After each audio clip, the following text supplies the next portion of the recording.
The thoughts and views of this podcast and the sole views of the curators of this podcast is not the views of United States Postal Service.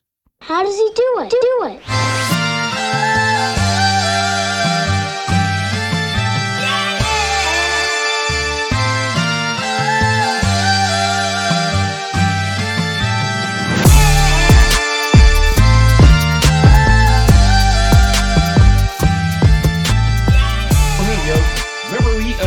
He was like, yo, he got to the point like, all right, Disney wasn't doing what he wanted to do with it. Disney was like, well, all right, we can't sell it.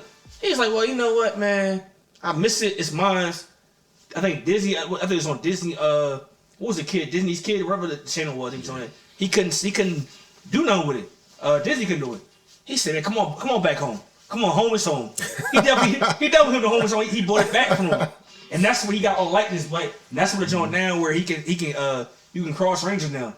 You can mix all the Red Rangers. He got all the Red Rangers from original to now. Yeah, that's when they had those episodes where it was like all the Red Rangers came back together. Yeah, all the time. They fight the hardest monster. It was like, I guess if you don't know, we're talking about like the Power Rangers and like the new movie they got out on Netflix and like how bad it looks. Out of shape. We're going down this rabbit hole about bad deals that people sign. Because we often talk about how rappers and sometimes athletes sign bad deals and then like kind of like ruins their life almost. Oh God. Nobody's deal was worse than the original cast of the Power Rangers. Nope. You talking about getting slaved out? They got slaved out. Minimum wage. I'm talking about mail carriers in the 90s. If you were a mail carrier in the 90s, in the mid 90s, you made more money than the Power Rangers. Yep. By a long shot. Well, no, the crazy thing was, they had a thing where they were selling out everywhere. Like, they sold out everywhere. You couldn't buy, like, the crazy. I was a kid. I used to beg my mom, like, give me a Power Ranger, give me a Power Ranger. And that joint sold out everywhere. It sold out. Like, you couldn't get it. Like, it was on back order. Like, or that, you was fighting. I saw the joint on Netflix where it's like, people were literally fighting over the Power Ranger. So, like, because it was the hottest thing out there. It was the segue from between going from Turtles to that. It was crazy. Ooh, I had the Ninja Turtles, yo. Oh my God. Those Ninja Turtle toys. Oh my God. Yeah, I had so many of that stuff. I could make my own episode. Because I had the bike, the truck. Bro, my brother. Foot soldiers, the whole nine. My brother had the what's the van? The turtle van. The turtle van. Yeah, he had the turtle van with the huddle, yeah. all that stuff was crazy, man. I'm still trying to figure out how they got away with not paying these dudes properly. They signed a bad contract, bro. And then they were actors they just pulled off the street. Well, no, not even that. Rick, you got to figure. But it did too well because remember the same thing happened to the guy that played Bruce Leroy in Last Dragon. Yeah, but Timac, yeah. But look, Black. The thing is also with remember they not actually in the suits when they fighting though. When the fighting scene, it's not even them. Yeah, but you're using their voices. That's true. But that's your likeness. But my thing is, you still not actually acting. It's still your likeness. You gotta pay me when you use my voice, man. Always time when you see them like animated you movies. see them Black, like when they before they morph, or when they take the helmet off, or something happened basically, and Angel grow. I'm like, we can't ever see y'all like without y'all helmet fighting. But they're putting it as if they are in the suits. Like we know they're not in the suits, but. When you show them in suits, when you show them morph, you show them flipping around and doing stuff, and using their voices while the Power Rangers are fighting whoever they're fighting, they're giving you the image in your brain that they're in the suits. Yeah. Mm-hmm. So I'm like, you're still using my voice, you're still using my likeness, you're still saying, when they're talking to, when the Rangers are talking to each other, even when they got the helmets on, they're calling each other by name. Yeah, that's true. They're not saying Red Ranger, Blue Ranger, Black Ranger, Pink Ranger. They're saying Billy, Tommy, Trini, Kimberly. They're saying their names. The dopest joint was when Mario. I know this probably me and Rick's favorite episode, When Tommy jumped in they damn sword, bro, and started whooping they ass. That was like I'm like, They made memes about that because that was some raw ass shit. Yeah, because excuse my French. He jumped in that joint. He said, like it's one thing like to be a superhero and have like your like superhero battleship or whatever you use to fight people. It's another thing when another dude jump inside your battleship and just punch you out of that joint. Well, that's why they wasn't getting paid because Tommy was making all the bread. Tommy's the most popular. I believe when I was telling one of my homies after I watched the movie on Netflix, I said that was the changing of the guard. He was like, "What do you mean?" I said, "When Tommy was beating their ass, like collectively, that was the changing of the guard. And then when him and Jason had to fight and then Jason actually beat him to bring him out of the spell he was under, and then immediately as soon as they morphed after he brought him out of there, Tommy morphed first. Tell me why. He was a new leader. He became the White Ranger. He became the White Ranger. Black Even when everybody was speaking as a group, he was standing in front of everybody. Well, yeah, I remember his outfit had the little gold vest over top of it. It wasn't just the regular joint. Yeah, and they gave it to the White Ranger. Yep. Then they gave it to the White Ranger. They gave him the same joint. Yeah, when he became the White Ranger. Yeah, White Ranger. Yep. I was just like, bruh. I said they did. Because don't he lead in the first? Don't he lead in the first Power Ranger movie? Ivan Ooze, he leading that too. He lead that joint. Yeah, he the leader in that. That's crazy, yo. Well, all right, so we just had our esteemed O.J.I. James Gray on the pod, giving you guys a lot of information about the on-the-job instructor position in the post office. Hopefully that it was very informative to new people that's coming into the post office, so they can understand what this job is about and how to maneuver. And then we kind of fell down a rabbit hole talking about bad deals and the Power Rangers on Netflix. But this is On the Route podcast, man. We the only podcast dealing with the post office that does what we do on the streets. Yeah. Allegedly. So we're gonna jump into our sports segment real quick. Let my man Brando talk about how things are going with this new pitching clock with the MLB. How's it affecting the games? How's it affecting the score? Is viewership up? Because the Phillies White Sox game I saw a couple days ago. Even my wife made a comment. She was like, "There's nobody there." Well, no. Well, it's affecting it. Like I can see it as now, like where the Phillies, the game last I just saw, the pitcher.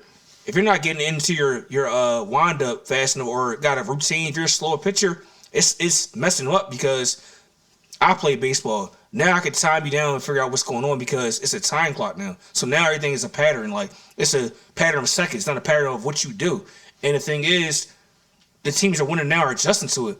Obviously, they're not adjusting to it very well because, like I said, me as a baseball player, I want to step out the batter's box. I want to lace up my batting gloves. No, we got to do all that. And what it's doing now is it's killing the time where now they said that most games are ending in 2 hours and 30 minutes now. It's cut almost a half an hour to 45 minutes now.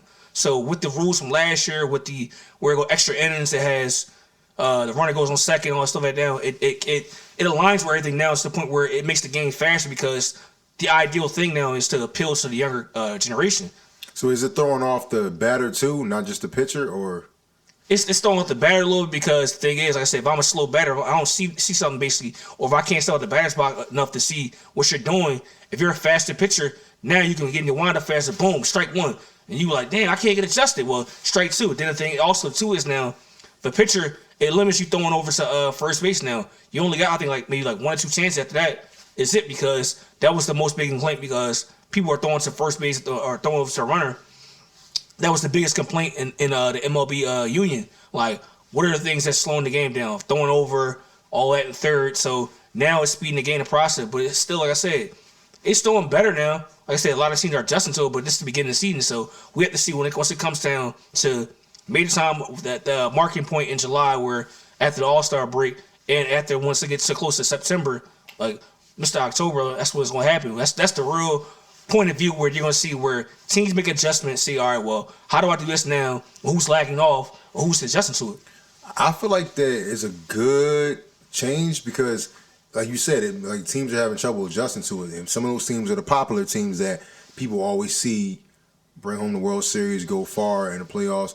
I think diversity is good in any professional sport, especially when it's a sport that's losing viewership, because people want to see the underdogs. People want to see the team that hasn't been good in the past 20 years be good all of a sudden. You know what I mean? So I feel like maybe with this little pitching clock change, it'll bring more diversity to the MLB and make people actually want to watch more. And then you got a lot of guys, especially in this era, that are getting paid crazy money because they're top tier players, but their playoff experience is like next to none because they're on a crazy, crappy team. Mike Trout and Ohtani. Yeah, they're probably the 2 best players in baseball, like around the top 5 somewhere, and they don't go to the postseason that much. So maybe this will help them. Stay out of that dang on Phillies Eagles game. That's all you do. I see you all the time at the Eagles game. Stay out of the dang on Eagles games, Mike Trout. I think the pitch clock is a good thing. I'm not very experienced at baseball. I think it's boring, but I looked at it. I've read the rules on it, and it seems like to me that it's a good thing. and that it helps pitchers more than anything. From what I've seen, and I see that the clock adjusts. It changes. Like if they throw to first base, it resets. It resets itself. Yeah, the thing is, and you get a certain amount of time from the dugout to get to the mound. So I think it's a good thing. But because we're human, when there's a will, there's a way. They just haven't found a way to break it. Oh, they gonna find a way. And the thing is, baseball takes a long time to adjust. So they've been complaining about this for almost 20-something years now because, like Rick said, the viewership is down. It's only up. The World Series is, I think, it's one of the lowest rated championships, if I'm not mistaken. Oh, how's it gonna be art? Oh, come on. When the Phillies go, it's one of the lowest. That's crazy, yo. Yeah, I mean, Is that on the regular or just the last one?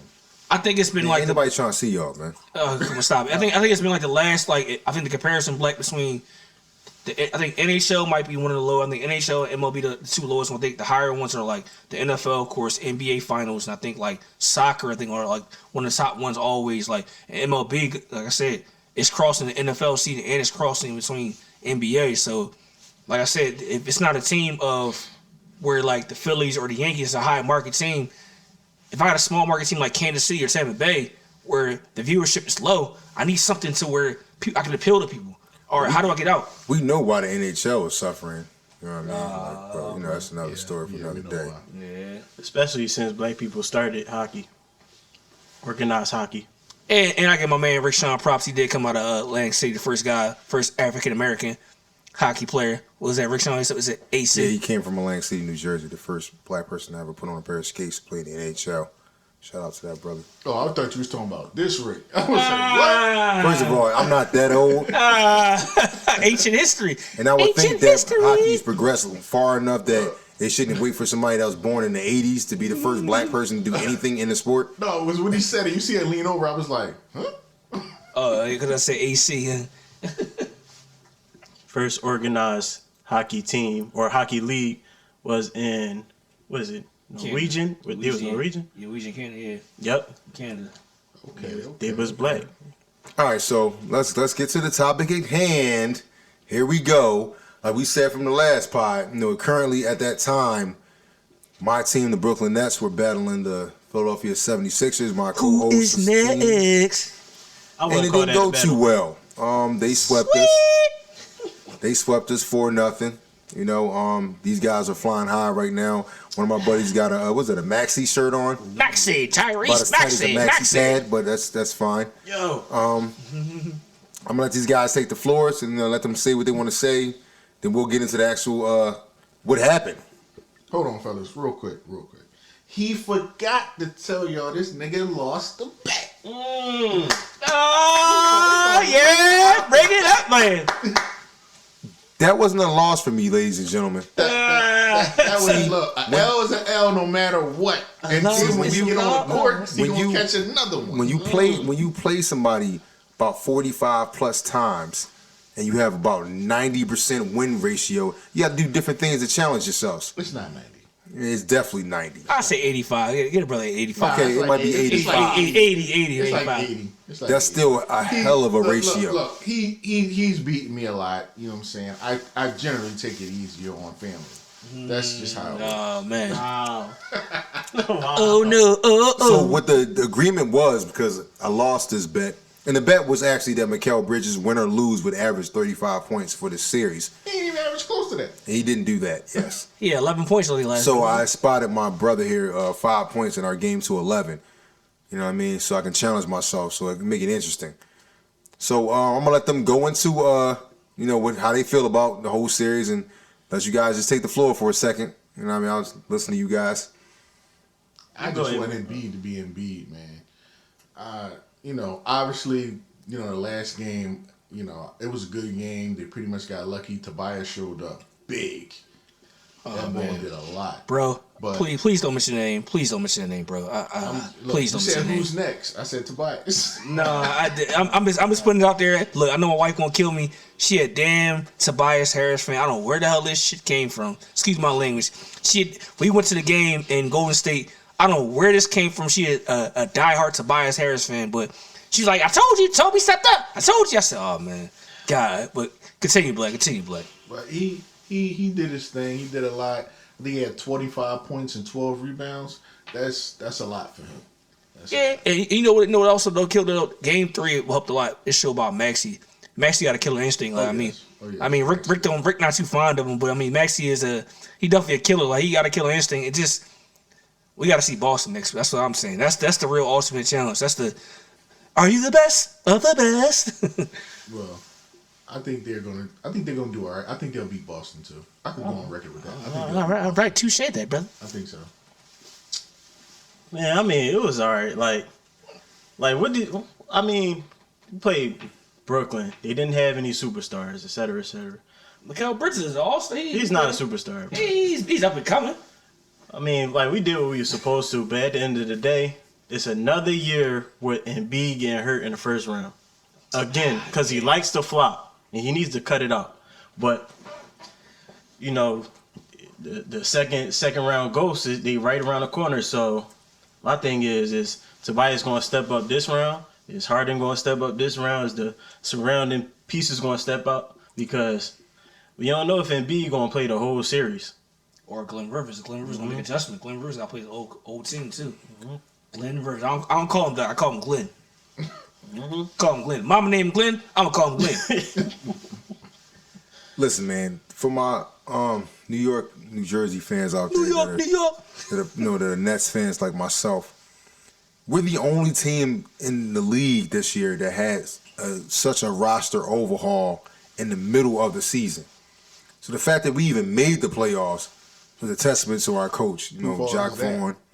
You know what I mean? Like, shout out to him. I think he did a great job based on the circumstances he was put in. And we have a bright future, and we're definitely interested in trying to get Trae Young or Damian Lillard. That's a real thing.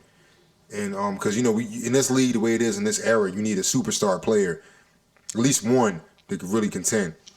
And Dame was at the game, right? He was at the game. Yeah, he hugged Embiid. So, He hugged Embiid. He ain't hugged nobody from the Nets. Oh. Yeah. So, you guys were supposed to win this series. I mean, you guys did what you were supposed to do. I mean, let's be honest. Like, you know what I mean? Like, our best player was Mikal Bridges, who was a role player 3 months ago when he was with the Phoenix Suns.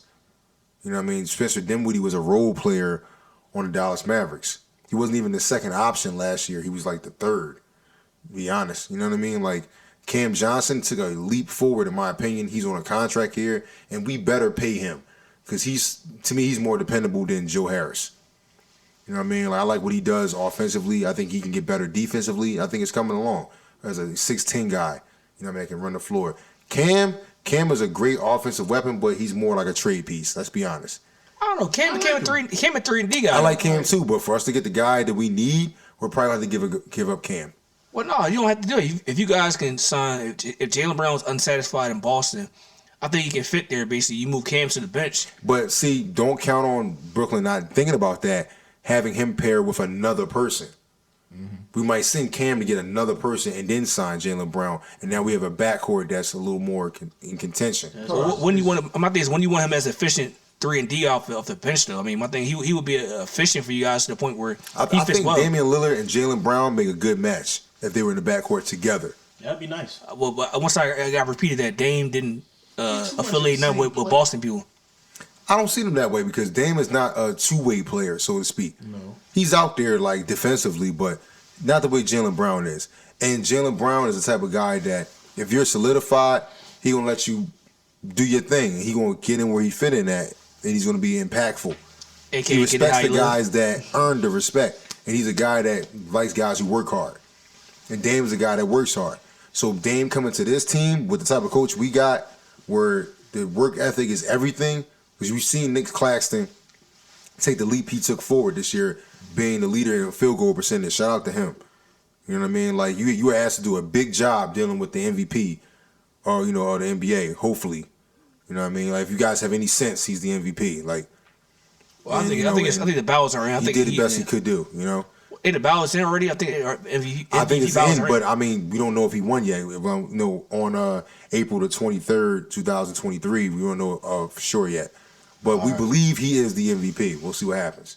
Man, all I gotta say is like the finals is right there for the Sixers to get to if Embiid could be healthy to play, because the Bucks is reeling. You know, you got the Knicks. We could beat the Knicks. It's just you gotta get past Boston. You gotta beat Boston. You gotta be healthy, beat them, and get to the finals.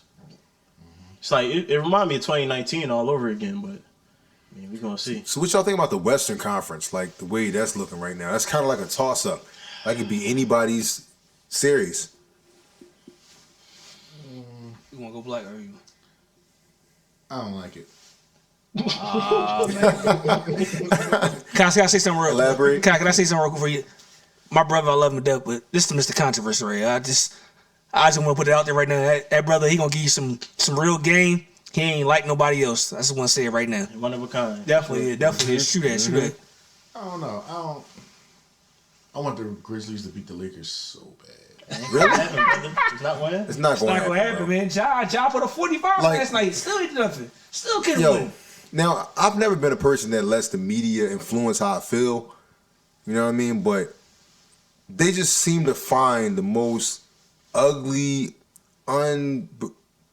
unorthodox looking video footage of Dylan Brooks, and I just hate him the more I look at him. You talking about the perm? You talking about the perm joint? He had the perm. Not just that. It's just like I don't like watching him play basketball because his confidence doesn't match his game at all. It's like, bro, you talk, but you ass. No, I wouldn't call him ass because he's in the NBA. But he talks like he's Kobe, LeBron's level, but he plays like Patrick Beverly. And that's not a diss to Patrick Beverly, but you know what I mean if you're a basketball person. Like that LeBron, Kobe level of play and the Patrick Beverly level of play is not the same level, not even close.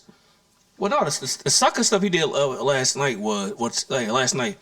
He hit him in the groin area. Then he rejected do interviews. I'm like, come on. And somebody put out a anonymous thing saying that they're front runners more so. They talk all the crap they want to talk when they win, but when they lose, you hear nothing from them. Like the only person that spoke in media last night was Ja Morant. Well, that speaks to their age. Mm-hmm. You know, they're young. That's what young people do. They pout when they lose. Yeah. And they don't want to deal with anybody because they didn't get what they want. But that's life in general. But the reason why I want the Grizzlies to beat them is because I don't like AD and LeBron. AD is what my homie calls street clothes. Yep. And he's not as consistent as he used to be. Why? I don't know. Maybe he had too many injuries. I don't know. Last night he played well. He had a blade lip last night. Everything. He had blood on his jersey. He actually played through it. I'm gonna prove his inconsistency. He had a good series. It's a good series. How many games has been in this series? 3, 4? 3. No, it's 4. They have 3-1. No. They have 3-1. No, it's 2-1. So yeah, 3 games. Yeah, 2-1. So they had 3 games. Yeah. So let's count. First game played great, right? Yeah. Second game played ass. He stunk. He stunk. What's called one? And then he played good the third game. He played good this game. Yeah. No, it's the third. It's his only game. So he's due for a bad game. Is what you're telling me, he's on game 4. Yeah. He's due for a bad game, right? Yeah. That dunk LeBron did last night. I don't know what he said to Dylan Brooks last night. He said something to him, and Dylan Brooks was like, "Well, I ain't had to say nothing. He showed me." I'm like, why would you want to piss off a person like that? Like, you don't poke LeBron. You don't poke athletes that are of that talent level because just because they, do what they do doesn't mean they can't, get up there and do what they need to do. Like, that's like when Miami pissed off Shaq the Lakers, when he pissed off Shaq and he went to Miami and they thought he was washed up. He went over there and still owned. Won a championship. You don't want to piss off players that have that in them still. Yeah, NBA coach Byron Scott, who used to play on the Lakers back in the 80s, said, you don't want to piss Michael Jordan off. You want to kill him with kindness. Because you make him mad, he might go out there and give you 50. Yep. They say how Mike was feared. I was watching some previously earlier today was saying how LeBron is respected, but Mike is feared. Like, I think it was Vernon Maxwell, matter of fact, was saying. He was like, he was saying Mike is feared. He said, I look at that schedule, I see Michael Jordan. He said, I'm preparing myself. He said, I'm thinking mentally ahead. I know what I can't do the day before, this and the third. They knew the Bulls was coming. Like, it was like I said, it was the boogeyman. He knew he was coming. You had to get your stuff together. LeBron more so is respect. Like, all right, cool. We can get a chance. LeBron, he might take a day off, but Mike ain't taking no days off. I'm glad you bring that up because I've never heard a player in the NBA now, and since LeBron has been in the league, say they see him on the schedule and they were worried or had to get prepared. If they did, it might have only been when he was at Miami. Other than that, because to me, that was probably the most scariest LeBron that there was, which is the LeBron at Miami. Outside of that, really? Yeah, we all agree with you. Y'all agree? I would agree with Blake. I think Yeah, I think so. Yeah, I think Because LeBron. he had Miami a lot LeBron's of worst one. comparable teammates that you had to leave LeBron 1-on-1. That makes him scary when you can't put two people on him or Not you even can't Kyrie? build a wall. You know what I mean? Kyrie Irving is a special talent, but Dwayne Wade in his prime was something different. And Chris Bosh. Chris Bosh is a stretch four or something different. they role players were nothing but shooters. Yes. Come on. And then, Come on, y'all had to do it. Y'all had to set me and up. please remember, this is the only postal podcast where you're going to get this type of commentary. And if you like it, please hit that subscribe button, press that like button, and comment what you think. We see a lot of you guys watching our videos. We love and appreciate that. We want to hear from y'all. If you got any ideas, if you got any opinions, don't be shy. Put them in the comments. We'll comment back. We're not high sedity Hollywood dudes. We're mail carriers, just like Yes, you. indeed. Yes, indeed. We're postal employees just like you. We got 9-to-5 jobs just like you. Comment. We will comment back. Trust me on that one. And just to show a thing of good faith on the Route podcast, we're going to give you an exclusive right now about Dylan Brooks. No, God. You won't get this from any other postal podcast. You not. I have close friends, almost like family, that are from Canada, because Dylan Brooks is from Canada, if you didn't know. And he's also from a town called Mississauga, which is right next to Toronto. If you're from Philly, that's kind of like, I want to say, Upper Darby. You know what I mean? If you're from New York City, that's kind of like Long Island. Like right outside Toronto. Yeah, you know what I mean? If you're from LA, that's kind of like Carson. These, get the idea. And, Dylan Brooks seems like a tough guy. He seems like an enforcer. He seems like a 3-and-D dude. He's a guy they put on on the star player, whether it be a 2-guard, 3-guard, 2-guard, small forward, a 3, or a power forward. He's the muscle of the Grizzlies team. He's talking all this stuff. He's getting it in people's face. He's getting texts. He's not really a tough guy. Mississauga is a very beautiful town in the suburbs. People who live there have a lot of money. They have really big homes there, and they do very well. That's where he grew up at. Don't believe the hype. He didn't come from the struggle. Don't believe the hype. He did not come from the struggle. So what you're telling me is he's Clarence. Yes, if you ever seen the movie 8 Mile, he's definitely Papa Doc. Your parents had a real good marriage. Yes. So don't believe the hype. He's like, if you see Dylan Brooks around wherever you are in Memphis, don't be afraid. Walk right up to him. Hey, Dylan. No, I've seen a video on Instagram. Yeah. Dude walked up on him in the line, like he's in line for some food. He said, "Yo, make sure you shoot that shot." And he all laughing and stuff like. Yeah, that's who he really is. Yeah. And I saw that same footage. Yo, Dylan, if you ever hear this podcast, you have a horrible lay.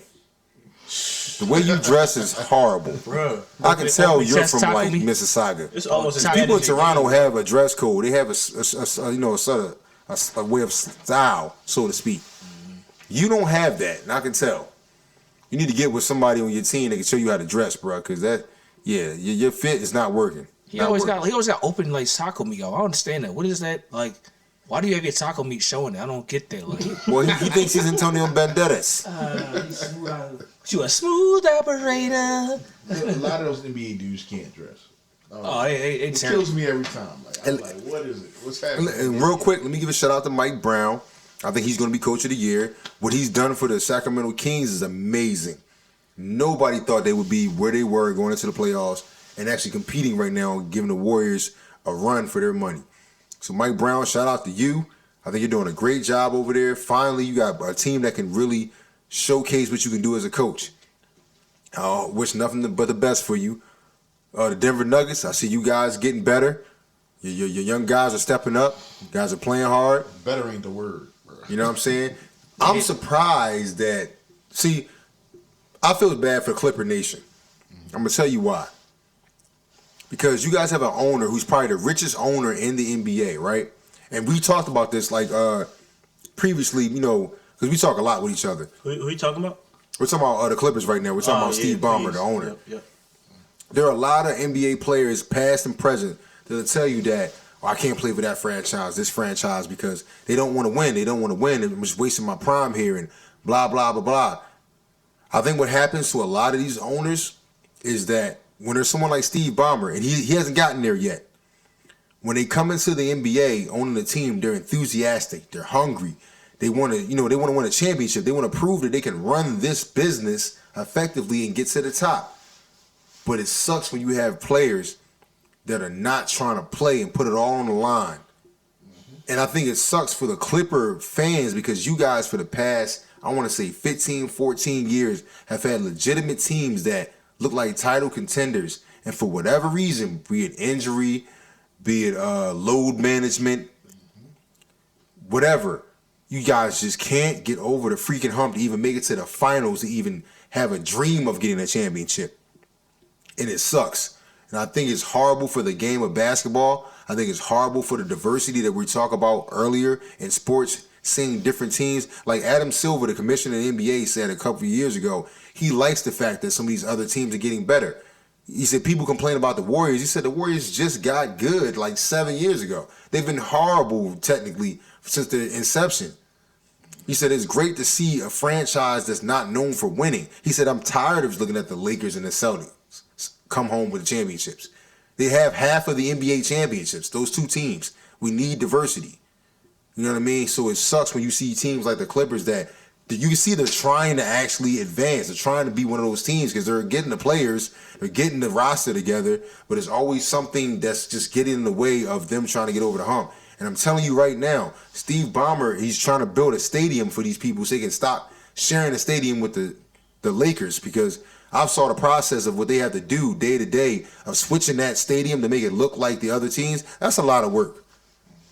That's a lot of work. And shout out to those people that are doing that job, because they had to change the floor, change the drapes, change the signs, change everything. Change the Raptors. Yeah, so it can look like the Lakers one night and the Clippers the next night. That's ridiculous. And somebody was doing that for like 30-something years.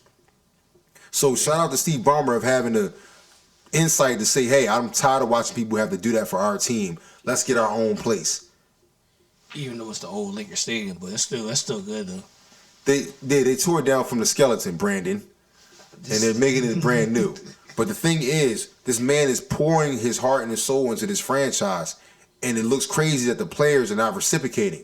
So don't complain 5 years later when whoever that lucky kid is that gets drafted and goes to that team and he's trying to be the franchise guy, he starts feeling like a lot of those older players before him, yo, man, they don't want to win here. I'm not getting what I need. Blah, blah, blah, blah. Don't blame the owner. Don't blame the franchise. Look at the guys who played before you, because they set the tone. When you get an opportunity to make it to a professional level and a professional team that millions of people dream about, some people have a chance to touch but can't stay long. If you're able to be one of those guys, it's not promised that you're going to stay one of those guys. It's not promised you're going to have a championship. Give your all, not just for your fans that support and love you, not just for the organization that's paying you to do your job, but do it for yourself because you have a legacy. You know what I'm saying? Like, do it for yourself, because one day your kids are going to look at the footage of you playing for that team. You really want them to look at you and be like, yo, Dad, you was always in street clothes. You was barely playing. Or do you want them to look at you and be like, yo, I might want to go to that franchise. My dad was over there. He was doing his thing. You know what I mean? It's a different perspective. That's all. That's all I'm saying. It's unfortunate because you look at what Kawhi Leonard is going through right now. And, I know it's like, why is he even out? They say it's injury, but we just saw that his sister got sentenced to life. Oh, okay. So it was like, what's more important, like family or basketball? So if this your last chance, like being to see his sister like in person, I don't know. Like, I just gotta have a little bit of respect for what's going on with him and his situation. I respect that. But Paul George, like, bro, you should be able to be back by now. Like, what's up with you? Like, Russ out there giving his all. Like, come on, man. Russ out there balling. I'm gonna tell you like this though. If someone's sick in my family, if someone has a misfortune that they couldn't help, yeah, the game can wait. I'm gonna go see my family. I'm gonna go handle my business. If my family decides to do something ill-advised and they go to jail, I'm hooping. Yes. That's just me. I'm hooping because you did that. Yep. That's your choice. My choice. That was you made that decision. Definitely my choice. As Brandon likes to say, and I'm not talking about nobody at all, but I'm just saying, if you make the wrong decision and you make a bad choice in life, regardless of what the situation is, that is a hood booger choice. Come on, man. You know you gotta say it right, man. Hood I'm booger. sorry. Yeah, hood booger. Oh man.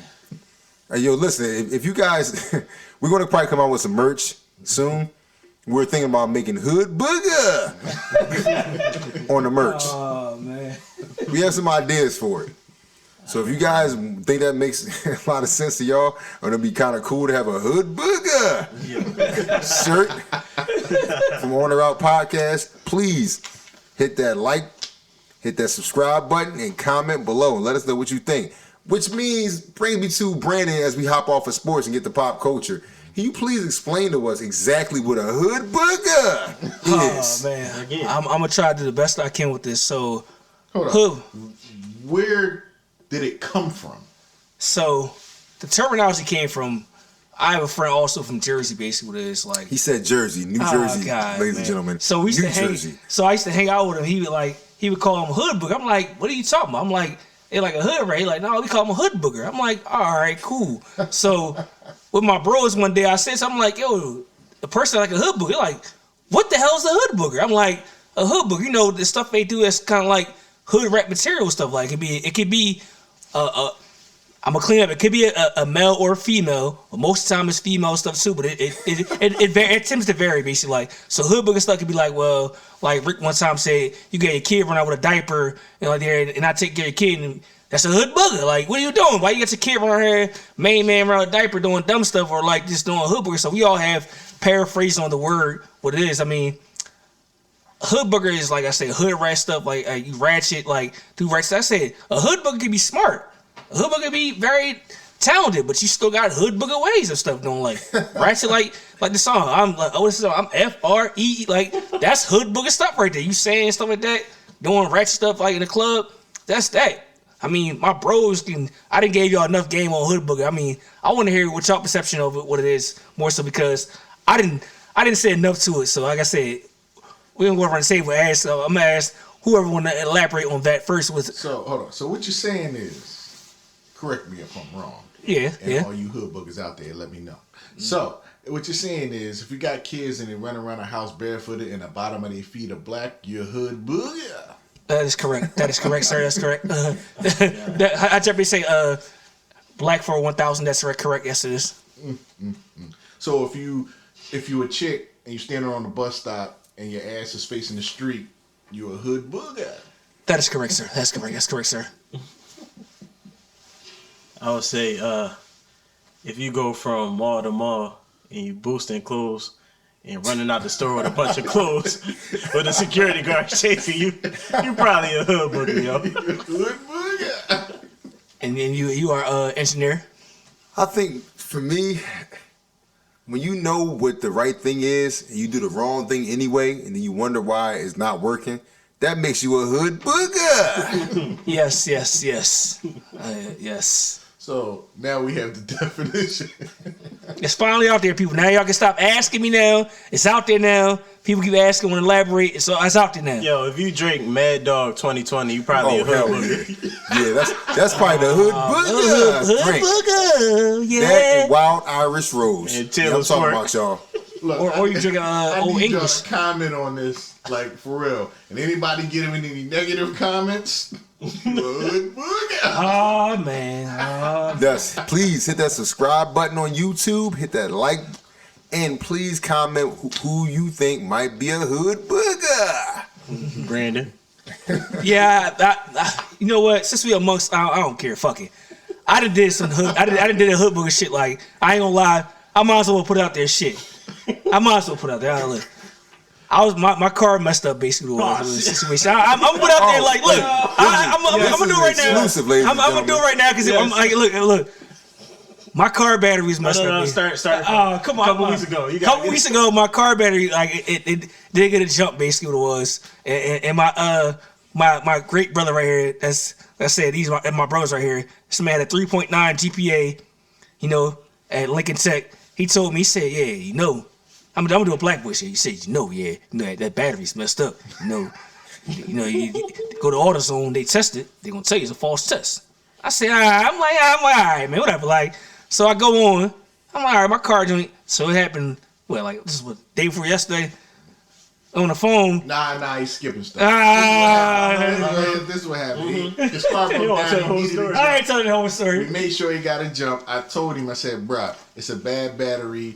Go replace it. He said, I had it under a year. I said, all right, so they'll place it for free because it's under warranty. So he went over there, they tested it, they told him it was a good battery. I'm on the phone with this nigga. I said, no, it's not. It's only appearing that way because you just got to jump. Oh, man. Tell him what happened. Sit there for an hour if you had to, but get rid of that battery. Mm-hmm. So, of course, just like a hood booyah. Oh, man. He doesn't. They tell him it's a good battery. He takes it. He goes home. Now, this is what, 2.5 weeks ago. The other day, same thing happens. He needed a jump. I'm on the phone with him. I ain't say that. I was quiet the entire time. He was like, yeah, I know, Black, I know. I said, you know what? He said, I'm going to AutoZone to get him to replace the battery. I was like, nigga, you are a hood booger. Oh, man. All right, and just to clarify, being a hood booger is not just a black experience. Okay? Oh, hell no. Hell no. Right now. To give you a prime example of a hood boogerism that happens outside of black people, that happens to anybody, let's talk about Jonathan Major's situation. Oh, God. Mm-hmm. Now, like I said in previous podcasts, might have been episode 3 or 2, might have been, where I talked about, like, Dave Chappelle, I connect dots that most people don't connect. Yeah, it might have been 2. I remember Marlon Wayans did a comedy special with Netflix where he said, God loves me. No, it wasn't on Netflix. It was HBO Max. It was HBO Max. Sorry, Netflix. Y'all didn't do this one. It was HBO Max. Mm-hmm. And he talked about how in Hollywood they only let like one black actor be like the guy, like be like at a time. It's like it's a revolving door. They like one black dude in, he's the guy, and then when he's done, another black dude takes his spot. So this Marlon Wayans said this himself. This is the first time we had like 2 dudes that was like premier dudes. Talking about Michael B. Jordan and Jonathan Majors. They're the 2 most like popping black actors in Hollywood, right? And Marlon Wayans pointed this out. Something made me feel like that somebody somewhere was like, "Oh, he's right. We have to fix this." Yo. Because the next thing we knew, Jonathan Majors gets in a quote unquote altercation allegedly with his girlfriend, who happens to be of a different race. White. You know what I mean? White. Oh, God. And she claims that he strangled her and put hands on her and everything else. And of course, Jonathan Majors, being the person that he is, I believe he's a Yale graduate. Yeah. Yale graduate. He's an Ivy League school graduate. He went to school for acting, for method acting. Dude's very, I would like to say, a very classy gentleman. I agree. Supposedly, she saw his phone when they were in the car together, and it looked like somebody was talking to him that I guess she didn't agree with, and they had a conversation that she claims escalated to domestic violence. But before anyone could get the facts, he lost his commercial that he's about to drop with the Army, because the Army had a commercial with him. He lost that. Now we're hearing that Marvel's like, yo, you can't be Kane the Conqueror no more. We're done. And then it comes out from his lawyer that, oh, she lied. Mm-hmm. That actually didn't happen. So she lied on this man, said he did something he didn't do, which is hood booger-ish type things. Mm-hmm. And he actually put out text messages of her saying, I'm sorry, I didn't mean it, da-da-da-da, like, and it didn't matter. He still lost pivotal roles for his career, money, everything else. Me personally, I think he should sue her for defamation of character because she lied about who he is as a person. But then to top it off, going back to my original point, somebody somewhere said, there are two guys that are on top of the game. We gotta fix this. A bunch of other women supposedly came out and said, oh yeah, he did that same thing to me. Why does it always happen like that? So now it's like out of nowhere, Jonathan Majors is like You know what I'm saying? domestic violence man. Yeah, it's true. And I'm like, it just doesn't make any sense to me. Like, he's been famous for at least about 4 years in terms of being like an A-lister. Where did these other women come from just out of the blue? Like, why they didn't say nothing when he did the Cowboy movie? Yep. Or Creed. You know what I mean? Like, why they didn't say nothing when he, you know what I'm saying? Like, there was other movies, roles he's done where they could have easily said, hey, he choked the hell out of me 2 years ago. Yeah, exactly. Why is he talking about doing Marvel? You know what I mean? So I feel like that somebody woke up and said, yeah, why are we letting two of them really exist? Let's just clip one of them. And according to some sources, I'm not going to give up right now, that they were trying to make Jonathan Majors like play a role that's not really becoming of his character. And he said no. Wow. He said no. So they said, okay, well, I guess Michael B. Jordan's on top again. Would that be Dennis Rodman? The Dennis Rodman movie? I know. Actually, he wanted to play that. Okay. But it might be a certain scene or something like that. I'm just a speculation that he was like, nah, I'm cool on that. Yeah, he probably wanted to wear that dress. That's probably what it was. And they probably said, well, you know, Michael B. Jordan's Michael B. Jordan, so we're going to just roll with this guy. Well, we here at On the Route Podcast are not saying anybody is lying or et cetera, et cetera. We just giving speculation based off what we see.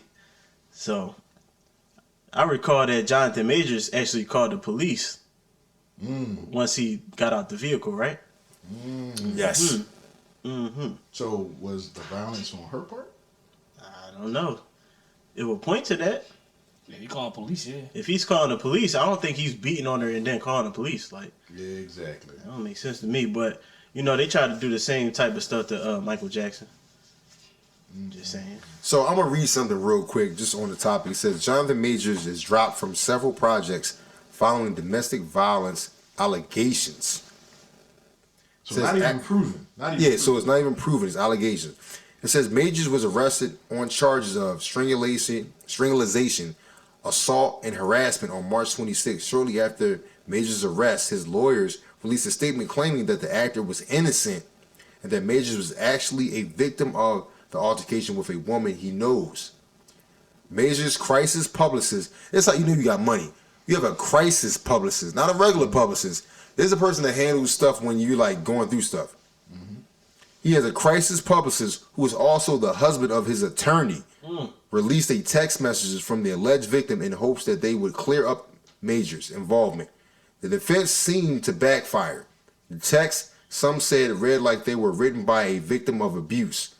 After these details came to light, several productions and agencies dropped Majors. Majors' publicist, Landy Company, and Management 360 reportedly parted ways with the actor. Through the talent agency, WME still represents him at the time of publication. So you have a set of group of people backing away, other people saying, nah, we won't rock with you. To me, that's a little fickle. Because if you're guilty, you're guilty. If you're innocent, you're innocent. Why are certain jobs saying, nah, we cool on that? And other jobs saying, nah, we believe you, bro. Like, it's not, you know what I mean? So that makes me think about this in a different way. Majors also has stepped down from the board of Gotham Film and Media Institute and Sidney Poitier Initiative. I'm pretty sure they asked him to do that. I don't think he wanted to do that. What I'm trying to figure out is why do they do this, especially to us as black men? Why are we guilty until proven innocent instead of innocent until proven guilty? Well, if you want to go down a rabbit hole, Please do. All right, elaborate. On the Route Podcast is the only time you get stuff like this and from a postal podcast. And if you like it, please hit that subscribe button, that like button, and comment below. But this goes back, far back, to the perception that was created about us based on, I like to call natural things that happen, right? As human beings, right, we're all the same species. Just like a domesticated cat is the same species, like a lion is the same species, like an alligator is the same species, right? In every species you have, quote unquote, an alpha. If you're not familiar with the term of an alpha, think about a pack of wolves. if you ever got attacked by a pack of wolves, if you ever seen a pack of wolves attack, you don't see the alpha until the end. Usually the pack of wolves surround you, they run you into a corner, and then they wait for the alpha to show up and give them the signal to finish you. The alpha is bringing up the rear. Yes. And you know who the alpha is when you see him because he looks like he's in charge. He looks like, God blessed him with, a little extra. Yeah. You know what I mean? When people try to paint you as aggressive, as dominant, as physical, as being scary, they only give that to an alpha. No one looks at the guy that's 102 pounds, that's 6'4", that has, 5'5" vision, not 20/20, 5'5". Oh God. Who knows how thick his glasses are? And they look at him and say, he's aggressive. I think he might hurt me. Someone call the police. Especially if that dude happens to be fair-skinned. Because that's the perception that society has put on, that the darker you are, the scarier you are. So when you're a man who's, Jonathan Majors, I believe, is probably the same height as me. He's like 6'2" or something like that, like 205. You know what I mean? The guy works out. You know what I mean? So when a woman says, especially a Caucasian woman says that he strangled me, people are going to look at him and think that, oh, he did that because he looks like he could do that because he's so strong and he's so powerful. And he looks, and he's intimidating. That's alpha type of, stuff that people throw on you because of the perception. But you have to ask yourself, if we don't own anything in America, if we don't make the laws in America, if we're not the majority people in Capitol Hill and legislation, if we're not out of the, what are we on, the 40th, what is it, the 46th president now? Is it? Joe Biden is 46, right? I think he's number 46, if I'm not mistaken. So we're on our 46th president since this country's inception. We've only had one that was a black person. We have one that was a speculation that was like mixed. Abraham Lincoln, he might have been half Native American, I believe. No one wants to tell us the truth about that. But the majority of the presidents have been a certain, cultural background. But yet, black men, as Blacks said a second ago, are viewed as being the most threatening, the most intimidating, the most aggressive, to the point where even police officers are like on edge when they have to question a black man, or they have to question a black man in terms of something negative. They're kind of edgy. They're almost afraid. That's alpha mentality. You can't help the way you look. You can't help the way you're built. It's God-given. You know what I mean? It's God-given. You have to ask yourself, at what point do you take the bad with the good? Me personally, I walk around knowing, people probably are afraid of me that aren't black. Yeah. I do the same. But I understand it. I'm not mad about it. I don't judge them or call them a bigot or a racist for it. I think it's funny. I just understand that God blessed me with a type of aura that he doesn't give everybody. So it is what it is.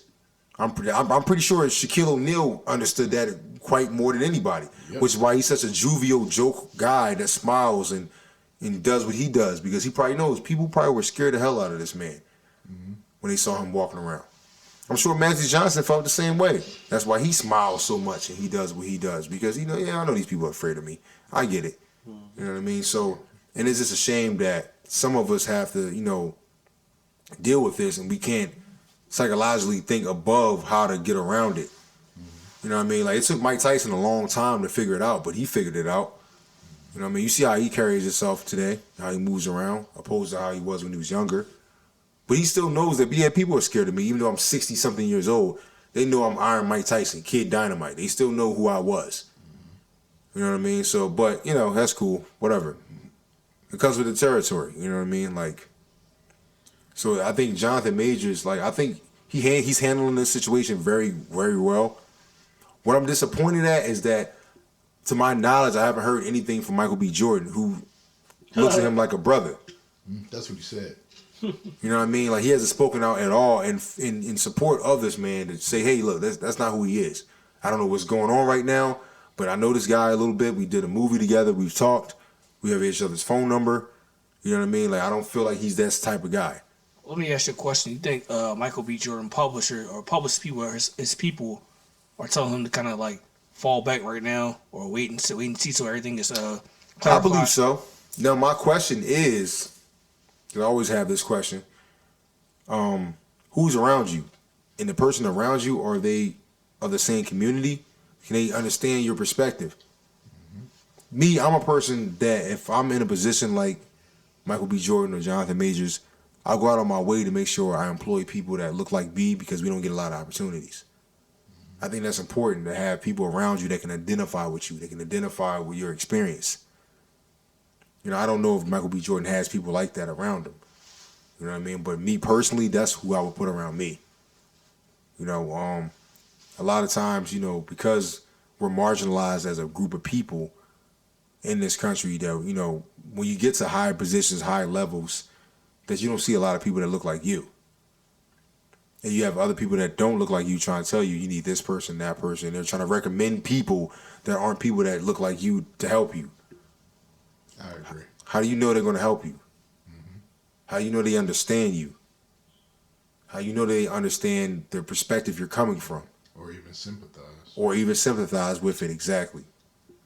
So I think it's important that when we make the moves that we make in this country, regardless of what field you're in, even if it's the post office, even if it's something like the union, or something like upper management, that is important as a black person or a brown person to have somebody that can identify with you on every level, beyond just the job.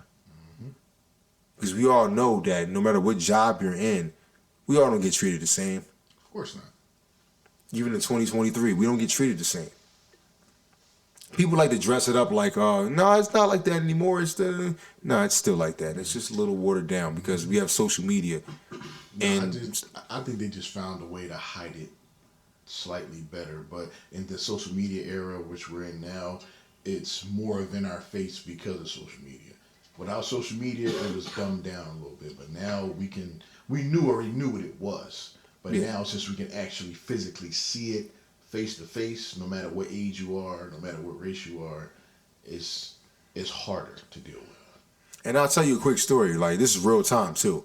On the Raw Podcast. If you like what you're hearing, hit the subscribe button, hit that like button, and comment below what you think about what we talk about on the Raw Podcast. We want to hear from you, the listeners. We appreciate all the views, and we want to hear from you guys. But I have a real story that happened actually today, April 23rd, 2023. I told Brandon earlier I was fixing my faucet in the kitchen. You know, it was there when we bought the house. And it's about time for it to change. So I'm like, all right, let me just go buy a new one. I go to Home Depot to buy, a new faucet. And I go ask the gentleman in the aisle 8, which is where the faucet stuff is. Sadly to say, he's a older white gentleman, probably in his 60s maybe. And as I'm trying to show him my phone, what the faucet looks like, so he can get an idea, so he can actually help me find the right stuff that I need. As I take a step forward, he takes a step back. He looks like he's not really trying to engage with me. He looks like he's kind of like turned off. Now, mind you, if he had a mask on, I would understand, okay, the COVID thing still. He doesn't have a mask on. So he's not worried about catching COVID. I don't have cooties. You know what I mean? He's worried about catching those hands. So I'm trying to figure out why he's so standoffish. He's trying to do his job, but you can tell he doesn't want to do his job. You know what I mean? I'm just like, all right, let me just go find somebody else. You know what I mean? It's just sad that in this era, in 2023, you still got to deal with stuff like that. But once again, based on the age that the gentleman was, I'm not surprised. Yeah. Because like I said, he probably was in his 60s. He had a full head of gray hair. You know what I mean? Somebody my age, because I'm 39, somebody my age would probably have a different experience. You know what I mean? They would probably be a little more willing to help me. But this is what we got to deal with still. You said, which store was that again? That was Home Depot. Now, is that more of an area where we're not predominantly at? Yeah, I would say so. Yeah, because it was around by the West Norriton area. West Norriton, to be exact. Yeah, I know about that. So it's safe to say that he just, either didn't want to do his job or most likely just didn't want to deal with the fact that you were African American. Probably both. But it's just funny because I'm like, you work at Home Depot. Yep. I work in the post office. You're probably twice my age, but I probably make twice as much money as you. Yep. Like our credit scores are probably not even comparable. Nope. In no way, shape, or form. And I'm not trying to, crap on anybody like that works at Home Depot because we need Home Depot. We need them. Yeah. I don't feel like paying somebody $300, $400 to fix my faucet when I can fix it myself, and I only paid $150 for the faucet piece that I bought. Because I bought a whole new faucet. You know what I mean? Like, that job is an important job. But just the mentality of someone that's 1 foot in the grave almost, working at a job that doesn't pay nowhere near what my job pays, and you still think like you're probably better than me or something. Like, it's hilarious. Yeah, and you're in customer service. Like, how do you, like, it's a simple question, simple answer. You ain't got to get super close. You could just tell them, all right, this is what I'm looking for. And he can easily tell you, oh, well, you can find this here. It literally takes no time at all. Like, Yeah. I don't know what he thought he was accomplishing not wanting to deal with you either because he was lazy or because you were black. It takes seconds. Yeah, but like I said, that's the country we live in. The country we live in. So sadly to say, and I feel personally it won't get better until we're probably old, because then all those people will be gone by now. Yeah. Because by the time we're like 60, 70, we'll literally be that generation like that never experienced like the civil rights, all that other stuff. Like, we kind of saw like everybody had an equal opportunity to be wherever they wanted to be, and then everybody under us had even better experience. So I think our country would be in a better place at that point. But we went on for about an hour and a half now, so we're gonna lock it up. Once again, this is On the Route podcast. We had an O.J.I on the job instructor come through here and tell you guys about the job. We talked a little bit about sports, and then we dove into a little bit about a pop culture. And before we wrap it up, actually, there was a situation that happened with a young man, I believe in Missouri, right? Yep. Yeah, Missouri, yeah. Yeah, he was shot by someone going What to... was his name again? I didn't get it. Young man name. I forgot. We his name. apologize. We don't actually have the young man's name present right at this time, but we will actually put it in the comments, in the description, when we post this pod. But the young man was going to pick up his siblings, his younger siblings, and he went to the wrong street, because he'd never been there before. And he knocked on the door, and he was shot in the head and then shot again in the body when he was on the ground by an 80-year-old person who claims he felt threatened. And the young man, I believe, is 15 years old, right? Yeah, He's a musician. 16, I think. 16 years old. He's a musician, non-threatening whatsoever. Like, you know what I mean? But this is the things we're talking about when we talking about how perception tries to view certain people and labels are placed on people, and people think it gives them the right to just do whatever. And the older gentleman that fired the weapon, his grandson came on CNN and basically just said, "Yeah, my grandpa's racist." He basically just said my grandpa's racist, and that's just his mindset. Never gonna change. He's never gonna change. He sits down and watch Fox News all day. He just get more indoctrinated with that racist line of thinking. So thankfully, the young man is alive. He's at home with his family. After surviving a headshot and a body shot. And thankfully, the person who shot him, the man, I think he's 80 years old. So I'm pretty sure he didn't hold the gun steady enough to actually kill the young man. So that was a blessing in itself. That somebody that was elderly that couldn't actually aim the weapon properly. So the young man is home with his family, and he's recovering, and he gets to still live his life. And these are the things that we have to deal with just as a people in a country where we're not supposed to be dealing with this type of stuff. You know what I mean? This goes back to the whole thing with stereotypes and how stereotypes are very dangerous. Now you still have people who follow stereotypes instead of just looking at the character of a person. But like I said before, this is On the Route podcast, postal podcast where we talk about the post office, sports sometimes, pop culture topics. You know what I mean? You're not going to get that from any other type of postal podcast out there. We appreciate you guys for coming through. Like I said, if you like what we do, hit that like button, hit that subscribe button, comment below, let us know how you're feeling. We will actually comment back to you. We're not Hollywood. We are mail carriers. We will comment back to you. We want to hear from you guys. If you have some suggestions about things that we could do as far as interviews or people we could probably talk to that you think will be good interviews for our actual pod, please put them in the comments, man. Like, it all helps, you know. We're trying to take this thing to the next level. I'm gonna let my brothers sign off and tell y'all, you know, how they feel, and then we're gonna be up out of here. Yo, shout out to Mr. Gray. I appreciate it. On behalf of On the Route Podcast for sharing your time with us and some of your knowledge and expertise. But this is Aaron from On the Route Podcast signing off. This is B Morton, yo. It's a place you get good information. Like I always tell you, you see me on different things. We give you good information. It's for fellow carriers. Like we all stand together when we talk about. We actually are smart and give you good intellect and point of views. I mean, you really feel how we feel. Like Rick said, comment, subscribe. Don't be ashamed. Like share your thoughts with us. Like we all here for that. Like that's it. And this is Black On the Route Podcast.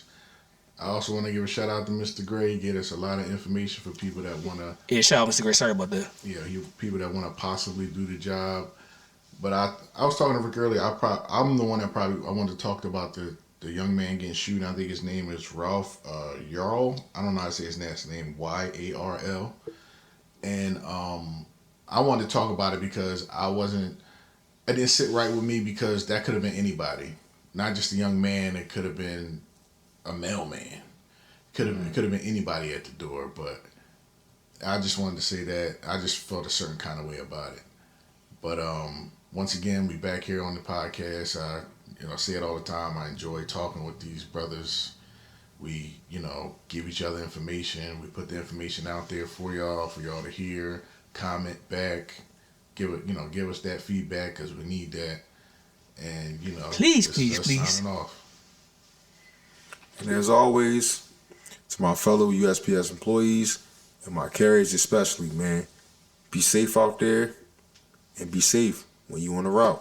Peace.